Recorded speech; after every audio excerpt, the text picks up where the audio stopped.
Morning, Melanie strapped her limbs tightly to her wheelchair. She then secured the collar around her neck. Even with these precautions, the soldiers picking her up never relaxed for a moment. They carefully checked Melanie's restraints to ensure everything was secure before wheeling her out of her room. If any soldier got too close to Melanie, Sergeant Parks would sharply reprimand them. There were more than 20 children in the base, just like Melanie, each of whom had to be securely restrained before leaving their rooms. 2 armed soldiers escorted each child at all times. Only after confirming the children posed no immediate threat did their teacher enter the classroom. The reason for such extreme precautions was simple. These kids were second-generation zombies, carrying the zombie virus within them. Outside the base, zombies had already taken over the world. Survivors had established various safe bases for humanity. During the fight against zombies, scientists discovered these special children, who had been infected while still in their mothers' wombs.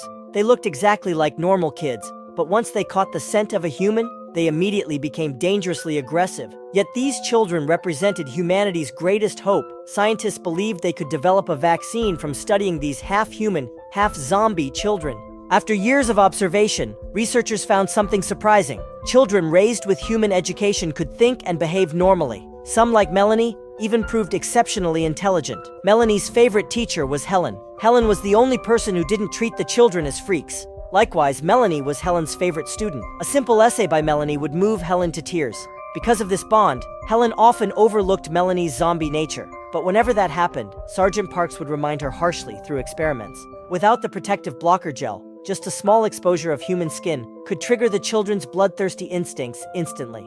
But Melanie was the exception. She managed to suppress her zombie instincts during these experiments. Then one day, Melanie realized something strange. It was past her usual wake-up time, yet no soldiers came to get her. She didn't understand why. Eventually, she heard soldiers outside again. This time, however, they took her somewhere she'd never been before. With growing anxiety, Melanie was shocked to find herself outside the base for the first time. Melanie, who had spent her entire life confined in the base, saw the outside world for the first time. Her eyes filled with anxiety and fear. The base was completely surrounded by countless zombies. More zombies continued pouring in without end. Soldiers desperately fired their guns, trying to hold them back. But it was clear the zombies would soon break through. Time was quickly running out. Soon, Melanie was taken to the lab. Compared to the other zombie children, Melanie was the most human-like. Dr. Caldwell decided to dissect Melanie, hoping her body held the key to developing a vaccine.